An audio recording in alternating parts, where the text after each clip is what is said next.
Good evening. The show is the smoking section, and I have two guests tonight to make up for all the nights that I've been without any guests.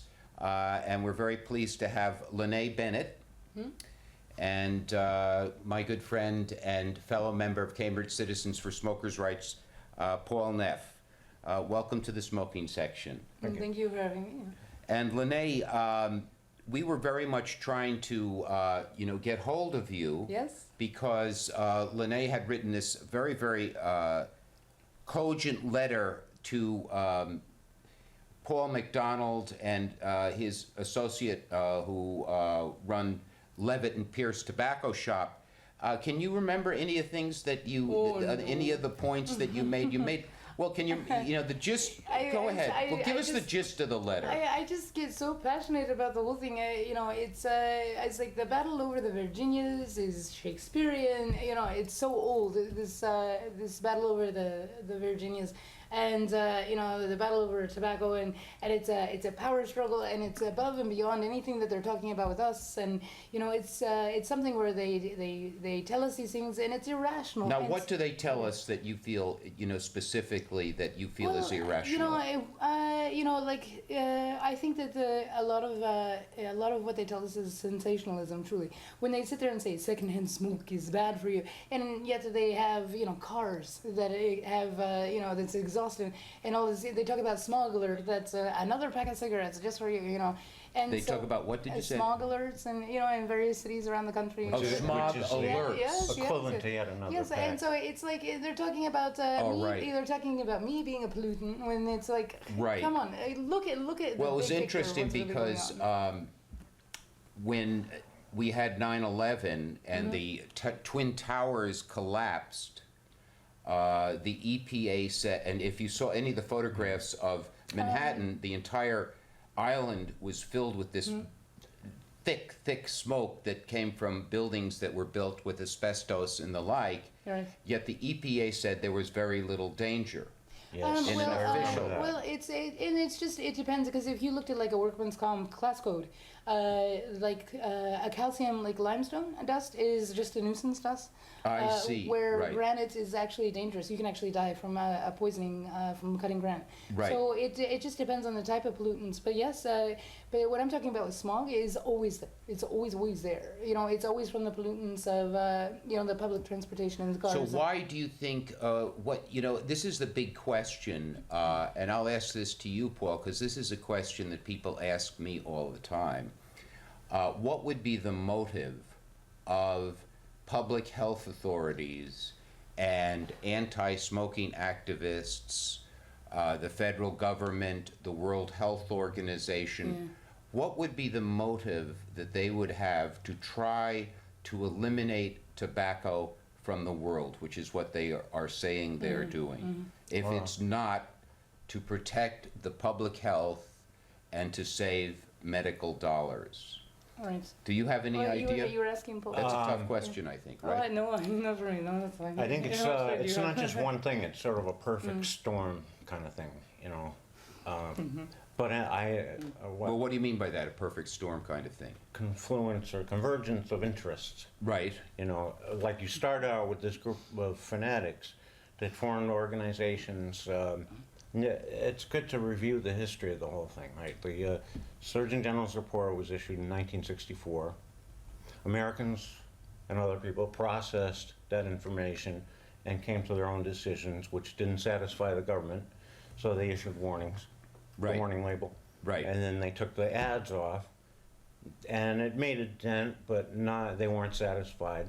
And then they went on to the segregation, and then they went on to no accommodation at all. Right. To shrink So the environment for smoking. they're completely ratcheting it up almost, well, certainly year by year, they are ratcheting it up, And attack upon people who smoke. yeah, and yet there's no less than 20% that have continued to smoke all this time, and intelligent smokers didn't go extinct long ago, or moral type people. You know what I'm saying? Right. Well, not all. College students.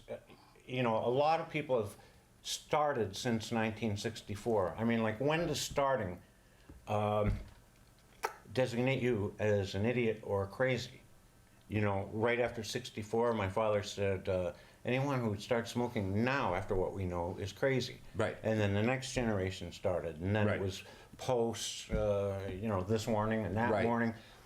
But still, you So they haven't been able to create an anti-smoking society. they haven't been able to eliminate it And entirely. they're still trying to use the same methods. Right, but, they're okay, not reviewing their do we methods. still- but- but what I wanted to say Right. was that their goal was set years ago, Yes. and their emphasis was not on learning about smoking, why people smoke, why most people that smoke don't get sick. Right. Helpful things like that. They just set their minds. They want to eliminate smoking. extirpating Yes. it, and at the cost of understanding it. Well, okay, And they want to they're extirpate very it, yeah. precise. They're very precise about this and deliberate. That's correct. Calling cigars, cigarettes, and pipes nicotine delivery devices, which totally misses really the point, I think, of most tobacco use. But why? The question is, why do they want to do this? I know. Do you have any? I don't have it. I can't. People ask me that, and they say, "Well, the evil tobacco companies. They want to make money." Well, I never thought they were Well, unique. no, I didn't say they were evil. I Yeah. said that Yeah. people say that. Well, The perception upon most people. Yes, I'm In- gonna butt in. No, and let me tell just you finish quickly, that's fine. Lanae. Go ahead. Yeah. The perception of most people in this country, including, I would say, 80 to 90% of smokers, and that's a guess. It's not. Is that the tobacco companies are terribly evil? Well- I don't think it's that high because people are rightly so too cynical. Okay, Lanae, you're ready to butt in. Yeah, You're I'm now ready. you can- I'm of ready course, you to can't butt butt in because now you have an opening. So. Yes, because I'm sitting here because Yes. I know what's going on. It's actually kind of like the fall of Rome. If you understand anything about the use of corvinus in Latin, Corvinus. Corvinus. You know how when you're a child and you're trying to learn how to write the word of, and instead of putting O-F, you put O-V? That is a signature of Corvinus, and it signifies within history a loss of knowledge. And in the loss of knowledge, it's actually the Virginias were Marlborough country. Yes. And the Corvinus is the attack on the name Marlborough. All of this is a progression of the attack on the name Marlborough through Corvinus from the dragon, from South Korea. So all of these things are progression since the Korean War, because the name Marlborough went to Korea and it angered the dragon. And so what we are faced with is truly irrational. It is always going to be irrational. Well, and no, so- but wait a second. yeah. The war on smoking. So It's you a- don't it's- see, like, when for you- example, as I say, people have asked me, well, Steve, why would the Surgeon General lie about tobacco? Why would the director of the Centers for Disease Control and Prevention lie about tobacco? Why do they want to extirpate tobacco from the world? It's kind of like the Salem witch trials, where you have Hawthorne who attacks John Proctor, and once his name at the very end, at the So you think there's no rationale, There's no never- rationality there's behind never it? gonna be a- There's it's- some hatred behind tobacco. it's not right. hatred. It's the dragon will not allow a name. Right. And the name went to Korea, the Marlborough, because Marlborough is a real name. And so when they started saying, Marlborough and because it was Marlborough that got sued, when they Well, tried. no, a lot of the tobacco companies have been sued, not just Marlboro. Well, That's a brand made by Philip well, Morris. yes, by Philip Morris, yes. But again, it's still a name. It was a real person. It's a real name. And like we have these things, it truly is an attack on a name. And so when you have things like in Rome where you lose indoor plumbing and you lose the aquifers and you have the Corvinus, the loss of knowledge, it truly, I mean, you nipped it right in the butt. I have all these arguments of why it's irrational, but you nipped it right in the butt. I think I think there is something, definitely it's not rational, but it's, Paul, there is something, for some reason, for many people, and particularly in the era that we're living in, where you have a global treaty, the Framework Convention on Tobacco Control, where you have 180 nations signed on to the goal of eliminating tobacco from the world, Right. and doing everything they can to make the lives of people who use tobacco difficult, and Well, I'll to tell you drive one the thing. tobacco companies out of business. That is a very interesting phenomenon. And when- Steve, one thing that's added to the momentum is that as a bureaucracy grows, it keeps finding new ways new justifications for itself to grow further, and commitments are made which lead to further commitments, and goals are set. Just like in corporate America, it's profits. And for the original people that started this, it's a commitment to, it was going to be ending smoking by 2000. Right, they're behind schedule, So badly. they're very set in their goals. That's for sure. And then other people have climbed aboard, politicians, unfortunately, so-called progressive politicians disproportionately, but they've climbed aboard, and public health has climbed aboard, and big pharma has climbed aboard. Right. It's an opportunistic kind of a thing, I Right. think. So maybe Let me just ask you a question about the tobacco companies. For example, the tobacco companies, modern tobacco companies have been in business about 100 years. Mm-hmm. They're basically from 5 states in the South. Only 5 states have an economy that really is based on tobacco. Do you think, I think the tobacco companies provide a product that I enjoy very much. I think they provide it at a very reasonable price. As an artist, it's should be inspiring. obvious. As an artist, it's inspiring. It's to sit very down and reasonable just smoke price. And, be there. Oh yeah. A very reasonable price. Tobacco companies, particularly Philip Morris, were the first companies in the South, for example, to promote blacks to positions of managers. Oh, that's interesting. They also have been very, very, especially under a man named Coleman, who was the CEO of Philip Morris for a long time, they have been very supportive of the arts. They provide a product that is a very consistent quality at a very low price. Right. The only reason it's a high price is because the government, it puts predatory taxes on it. Well, So and do it- you think Well, there and is I- anything that we should not like about the tobacco companies? And if you talk about the tobacco companies, and it was actually, they were sending them free to the warriors, that Right. we're going To the- That's to the soldiers. To the That's soldiers. right. They were sending That's them right. free, which is Right. why the lawsuit was initiated, because they said it was an addictive or blah blah blah. It was irrational at the time, because we love this. Well, all soldiers depend but on it was- tobacco we just more said than it, food yeah. or ammunition. That is international. If you think about it, when you're going crazy, and it was a very crazy place, because they were In a underground, foxhole. yeah, and when you're crazy, it's a sanity of repetition, and it is a sanity, and we were fighting the dragon, and it offended the dragon. And the Koreans know. And in my Do you think journeys- do you think this is similar to a battle between good and evil? no, oh no. No, It's just no. a great misunderstanding. If you actually go, I was on the Lack last show. of communication Yeah, breakdown. yes. If you go down on Prospect Street, right? Yeah. Or just off of Prospect in Legion Square. There in the Woolworth What building. square? Legion Square. Right, Prospect to Legion Square. There's a big parking lot, right? If you go to Prospect Square and there's the Woolworth building and there is a window display that shows these dragons coming down, and it has the African Queen with a harlequin. I can't think of his name, but I know he's a harlequin. Humphrey Bogart, right? It has one of his right, movie posters. right. The whole window display is an anomaly talking of the dragon. And so this dragon that I tell you, sending the tobacco over to the dragon, and it's keeping your soldiers sane while they're attacking the dragon. So I think we've established here, at It's, least yeah. that the tobacco companies, as corporations, have provided a high quality product Oh yeah, at a very low price, yeah.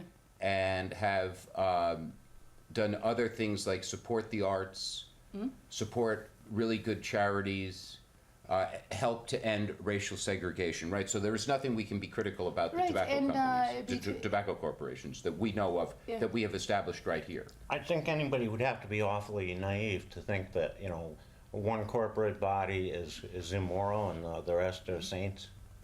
Well, But That's one thing. Right, No, but- I don't think they've done anything particularly Do you think they've done bad. anything bad at all? And I don't think they've succeeded. No. Okay, they've just provided a product that we enjoy, that the public enjoys at a low price, and they help farmers, help many people with jobs. So why should anybody be critical of the tobacco companies, the tobacco corporations? yeah. And like I Well, said, it's irrational. Can you think and, of a reason? No, I can't. I never could. I always found that, like, unfair. But I will tell you that the problem of the original problem, because the original problem of the dragon is not South Korea. There's a much older problem, and Odin, Father Wednesday, which today is Wednesday, yes. So Odin, Father Wednesday, the dragon, and the occupation of Ireland is all actually coming to an end right now. Well, yeah. And the four of us, we have started a tradition among us. May my apologies empower you. May my apologies empower you. And so things like this, the release of the dragon is going to happen, and so it's going to become a progression of man of how do you overcome the presence of the dragon. Well, let me ask you a question now, Lanae, since you are, like Paul and me, unapologetic Oh, yeah. tobacco lovers, right? And actually, part of the reason I'm so hard to get a hold of is I recently got kicked out of my apartment for smoking. They Oh wouldn't my renew, gosh. They wouldn't renew my lease. Is that right? The Holmes building, yeah. The Holmes building, yes. you were, the Holmes building, oh, Oh okay. yeah, I was at the Holmes building and they wouldn't Right. renew my lease because I was They smoking in my wouldn't be, apartment. really, is there Really? a no smoking policy there? Well, I didn't know it was a policy prior to moving in, but the doorman, according to another doorman, put up Right. a little sign. Like I never found anything that said I couldn't smoke in my building. Right. But the doorman put up a little sign that said no smoking, and then they came in and told me I couldn't smoke, and I adhered to it. But there at the end, I had other. Well, a things. lot of people are being They do kicked that out to of their people that have lived apartments. there for Recently, years. because I lived there for 2 years, and this A last lot of year, people are it's- kicked out yeah. of their apartments for smoking. Yeah. And even Yeah. some Oh, landlords no, will I'm not very rent angry. to Yeah. smokers. Well, and see, the thing is, I mean, it's a bigger problem than just the smoking. I think they just used it as an excuse because in my journeys, in talking to all these people, I've been so cursed that I can actually eat the ash of the land and gain truth. Well, the question is, Oh. what can we do about this? Well, I mean, what can we do about, so- let's yeah. say people being thrown out of their apartments, particularly elderly people who are smoking. What can we do? Do you have any ideas, Paul? It would be great if somebody from Cambridge Housing would stay in contact with us, Oh, really? And that Yeah. that would be. So I we was could keep thinking at least apprised of what the of situation how they're is doing, like what's the there. enforcement like, and do they need help coordinating? Right. Maybe a protest if it's But, intolerable. one thing that we're doing, Lanae, yeah. is that we have formed an organization called Cambridge Citizens for Smokers' Rights. Oh, okay. And for example, the city of Cambridge, there was a proposal before the council to ban smoking everywhere Right. in all parks, and because of our advocacy, they compromised significantly on that. Not only our advocacy, but the receptivity of other people and groups. And that We had allies. Yes, and these actions We're have gaining. impressed the dragon. And the problem that the very original problem that the dragon had has been solved, and so the dragon is actually backing off, and so it's going to be left to the minds of men. The dragon is backing off. They Well, talk do you about. think, now you keep talking about this dragon, can you be a little more clear about, Bruce, Yeah, is it Bruce Lee was metaphorical? a dragon. What's that? Bruce Lee from Japan. Bruce Lee. Enter the Fu. Dragon? Yeah. Yeah, Oh, Enter he the was- Dragon. I think I'm that a was big his fan. first Yes. I'm a movie. huge fan. Okay. Right. Yeah, Bruce Lee was a dragon. Jet Li is the dragon that came because since the original problem that the dragons started coming to America, and it's things like Jamestown disappearing in America. Yeah, you That's- think that had to that's- do with, does that have anything to do with tobacco, the No, that has disappearance to of do, Jamestown? that has to do with the dragon. Do you think the, it had to- dragon, the dragon would not No, allow. Jamestown. Yeah, Okay. dragon would. Where is your American history, Paul? No, I just thought that might have Were been. you taking a medical marijuana break during American history class? I just thought that was maybe a slip. Let's go to the smoker of the week, shall we? Oh, this one. This is always very exciting. All right. This is I exciting. want Always to know very who this is. I don't even know who it is myself, Oh. frankly. But, He's an American. yes, that we assume. He is a trader from the New York Stock By God, he Exchange. looks as solid as that building behind And him. as we notice the American flag, and I think it's really interesting because in parts of this country, the Revolutionary War was called the Tobacco War. I didn't know that. Yeah, The what- isn't that the the city? Tobacco War. The tobacco war is when little one. You know, that's another word for the Revolutionary War, in particularly in parts of tobacco-growing states like Delaware and Virginia and Maryland, because they became terribly in debt, the tobacco farmers, to British moneyed interests. So the Revolutionary War to them had a lot more to do with tobacco. Okay. And it's so interesting because and the Revolutionary War was funded by tobacco taxes. Tobacco taxes are among the first taxes that the United States imposed itself. Well, In other words, yeah. originally the taxes Yeah. came from England, Well, but and the it's American always a taxes funded luxury, yeah. the second, the Revolutionary War. And it's usually, I mean, it's consistent. Things that are considered a luxury, you know, the Boston Tea Party, which Barack Obama, what are you talking about? Something else being a tea party. But yes, the Boston Tea Party, you know, all of these things that are considered luxury, they do have tax on them. And it's consistent onto tobacco as well, in the big picture, Well, in the paper. And Well, certainly Yeah. among soldiers, certainly among soldiers, tobacco is not considered a luxury. well, you know, I don't think it's a luxury, really. Well, you know? I think when it comes to people like, you know, when you come to like the behavioral health system, which is something that, you know, when you start talking about dragons, they're like, no, you, you know, and so they want to evaluate me and they put me in a situation where I can't smoke, and it's like that's my natural environment, and so they agitate Well, me you know every what? time. You should try snus. Snooze? I highly recommend snus. What It's is snus? a smokeless tobacco product that you put in your. No, it's You know, really good. I'll tell It's you- really good. I think it's really good. It's like- Unfortunately, I it's tell very you, I highly have a- taxed in I Massachusetts. had a friend that wanted to invent nicotino because he said, you know, you have to have the ability to have a nicotine and your cappuccino at the same time. And so he used to talk about it when I was like 17 years old. And so here recently, I started doing research and development of nicotino, and it was Nicorette gum with your coffee, you know. And so it's like, you know, And it's yeah, probably not, it's yes. awful. Probably. It's horrible. Well, you don't actually mix the two together, which Well, I'm sure let is me ask major you, Paul. no. So, Yeah. if you were going to give, what does tobacco mean to you? Oh, you know. No, I'm going to ask Paul. Oh, sorry. Well, He's forming I was forming another thought. Okay, well, form your thought. See, I think this. So go ahead. It's become more. It's more than just a war against tobacco, and I don't think it's necessary to dispute the Surgeon General's report in 1964 to see it that way. It's become increasingly radical, and it has no tolerance not only of smoking, but people that abet it or allow it. You know, you're like enabling or something. You know, they're subjecting the entire country to so-called recovery rhetoric. Well, it's interesting because one of the largest media conglomerates in the country, which is Time Warner, has a very strict policy regarding its movies. Sorry, No. Tom Warner is a big problem. They have Tom Cruise is he's a big problem, and he's like the Tom trying to take him home. Well, What about these movies? Time Sorry, Warner but media you- conglomerate. you- If you make a movie for them, you have to, if it has any scene of smoking in it, you have to justify that. The director has to justify that in terms of, it's got to have some kind of what they consider to be legitimate merit. Well, you know, Oh, the wow. activists worked, Oh, you gotta be they concentrated Right, largely right. on Yeah, conglomerates sorry. and organizations and people with Name his clout, daughter Siri. rather than trying to persuade, say, an intelligent. Well, somehow they've been able to citizen. persuade Time Warner. Okay, what are you implying about that? Well, I'm just saying it's interesting because here you have this media conglomerate which makes movies with scenes of binge drinking, sexual promiscuity, dangerous driving.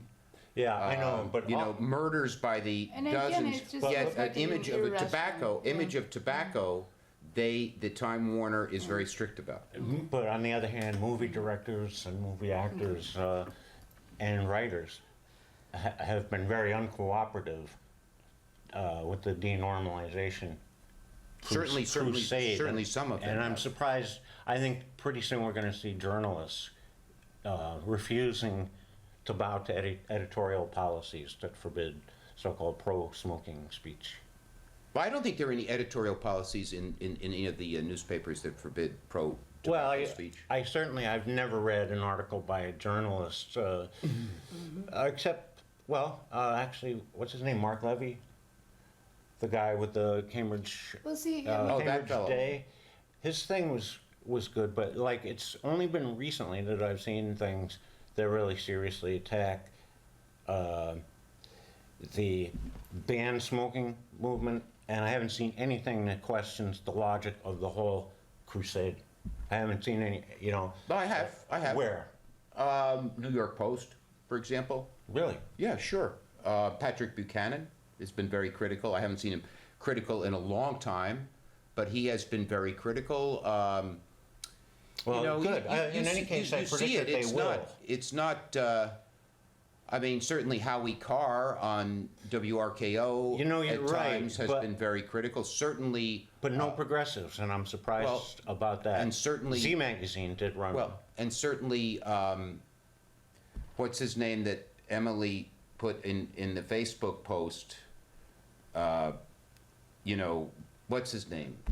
A cartoonist. He's the most famous talk radio show host. Rush Limbaugh? Yeah, Rush Limbaugh has been very critical. Well, yeah, but Well, he's one of people those. He's one expect of those that. conversion smokers that goes to another extreme of look, I quit and now I'm better than you. No, I mean, he's, no, No. wait a second. No, he's I very, don't like Rush he's very, Limbaugh. but I I don't either. there are a lot of people who don't like Rush Limbaugh. Yeah. All I'm saying is, I don't think that there is editorial policy on the part of newspapers or of, certainly, I don't know who owns the radio stations that Rush Limbaugh talks from, but They let him be Rush. I'm talking about like a guy like who's a good Wolf Blitzer or somebody I like don't know that. much about Wolf Blitzer. Like so-called progressive opinion shapers and pundits and people like What that. about them? They do not question the logic of. But I don't the think war on there's smoking. editorial policy against that. Listen, we have only 10 seconds left. Lanae, thank you for coming on. Yes. Paul, thank you for coming on.